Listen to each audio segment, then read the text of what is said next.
Much has been said about street level heroes and their place within the Marvel and DC universe.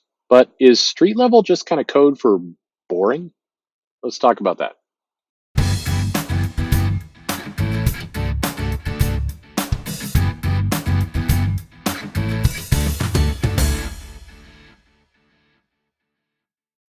Hey, this is Perch. It's always weird to think about street level as being boring, but life, what is it? Life finds a way. I need to say, wait a minute, I'll say it differently. Life finds a way. There we go. That's better. I think I think again, people learn the weirdest lessons from things. I've talked about people learning weird lessons from Scott Pilgrim, and then they want to make kind of decompressed, kind of emotion based stories in the pages of like Green Lantern. Like, no, nobody wants that. That's the wrong lesson to learn from Scott Pilgrim. But the other one is people take kind of the wrong lesson from Marvel Knights and some of the I heard somebody at a panel. Yeah, I don't want to say. I don't. I'm trying to think of. I don't know the exact name. I'll get it wrong. It was Tom King was on this panel, but it wasn't Tom King. Anyway, but basically talking about, hey, Frank Miller is the inventor of street level, gritty, non flashy, real hero action. And it was in the context of saying, we don't, that are superhero costumes even important anymore? Why doesn't Daredevil just fight in jeans? Kind of this it had gone in a weird direction. I think a fan asked the question of like, why do street level heroes wear flashy superhero costumes? Wouldn't it make more sense if they're street level to have plain clothes? And that was kind of the spin off there, questioning. But I think that people thought from Marvel Knights that hey, we can make a lot of money from street level if you just present kind of gritty, kind of some superheroing, but more drama, more kind of relatable, down to earth stories. And then I think the years later, the Netflix shows come along, and people kind of learn that lesson a little bit more. Like, hey, it's here are the Netflix shows, and it's look, you've got gritty Daredevil, and we're seeing him in the Daredevil costume for 15% of the actual Daredevil series. If you kind of add it all up, and that's the good one. I mean, Daredevil is the one that was good. I think you look at stuff like Luke Cage, and it's like, I like big. Let me just make this clear. I thought Luke Cage was good. I thought Daredevil was great. I thought Jessica Jones was garbage. I don't like that actress. I like many parts of. I don't like that actress. That's all there is to it. A lot of people do. It's a personal preference thing. There was a different character there's a different actress in mind originally, and I remember really liking her. And then we got, and I'm like, oh, what the hell? But that's just me. Most people liked her, and David Tennant's great. So, but anyway, Iron Fist just terrible. And then what I'm Luke Cage. I like Luke Cage. I think I already said Luke Cage. Oh, Punisher. I thought Punisher was fine. That was good. First season was good. Second season, it's like, yeah, I don't know whatever. But at street level is people took from that like, hey, you can have a lot of kind of gritty drama, talky bits, and then kind of investigating mysteries and having dark shading, and that's your comic.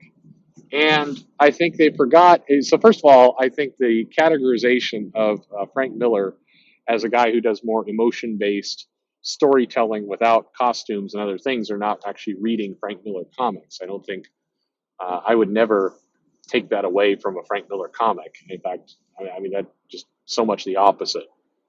But street level, unfortunately, has kind of become code in a lot of cases for a whole lot of very little, as you've got characters who are dealing with more relatable things. And that sounds fine, except when you've got Luke Cage and he's got kind of bulletproof skin and everything, and why are we dealing with more relatable things again? I mean, do we need to see? I mean, it begs the question: like, do you pick up a Luke Cage comic to see the world outside your window and have Luke Cage like take on like a landlord who's gouging, like a slumlord? Is that what Luke Cage is supposed to be? Like, does anyone want to read that comic? I don't know. Maybe you want to read that comic as like a breather between two amazing arcs. Where in the first one, like Luke Cage is going up against the Serpent Society, who's blowing crap up everywhere, and then you got him like the little fill-in issue dealing with a slumlord, and then the next arc he's surprised in the middle of the night and kind of knocked unconscious somehow, and finds himself waking up in Iraq, and he's got to fight his way out, and there's the Red Skull is there for some reason. I whatever. I mean, just people. That would be a terrible story. I'm not suggesting that story, but just if people still want to see big things happen in the comic, but even though they're street level, they still want to see big things happen. I think this is where people get screwed up writing, frankly, all the comics, the street level and the cosmic level. I think if you're Superman and you're a writer and you think, okay, all I can do is have Superman like flying through space, throwing planets around, I think you don't get Superman very well. I think you've messed up. And I think conversely, if you're writing Nightwing and you're like, well, but we've got to have him down on the street taking on like a barista who's spitting in the coffee. I mean, like again, nobody wants to read either of those books. Well, I'd read the Superman throwing planets around. To be fair, let's be honest, I'd read the Nightwing spitting, fighting a barista spitting in coffee too. Not every issue, but that could be a solid arc. Like maybe they should, rip from the headlines like street comics. Let's go into brainstorm mode here for a minute. Why don't we have like street level heroes like fighting like the rip from today's headlines? So in the first issue here, we're gonna have Jessica Jones, and she's tracking down the woman who licked the ice cream, and it's a harrowing tale as she kind of first she has a suspect, and then it's like, oh no, it was a psych out. It wasn't.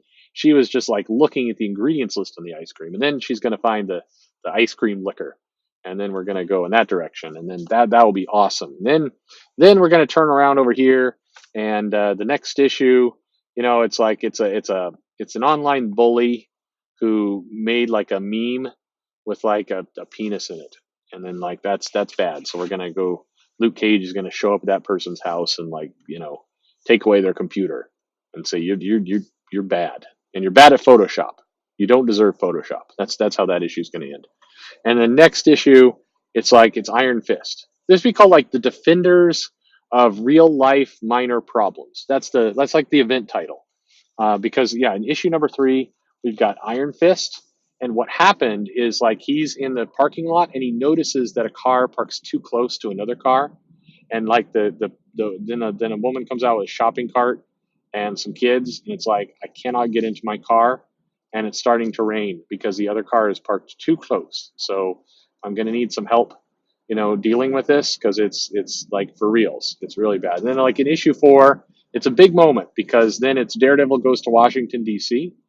and like the president tells like the freshman House member to go back to another country, and the Daredevil goes and tells the president, "Hey, that was not a nice thing to say.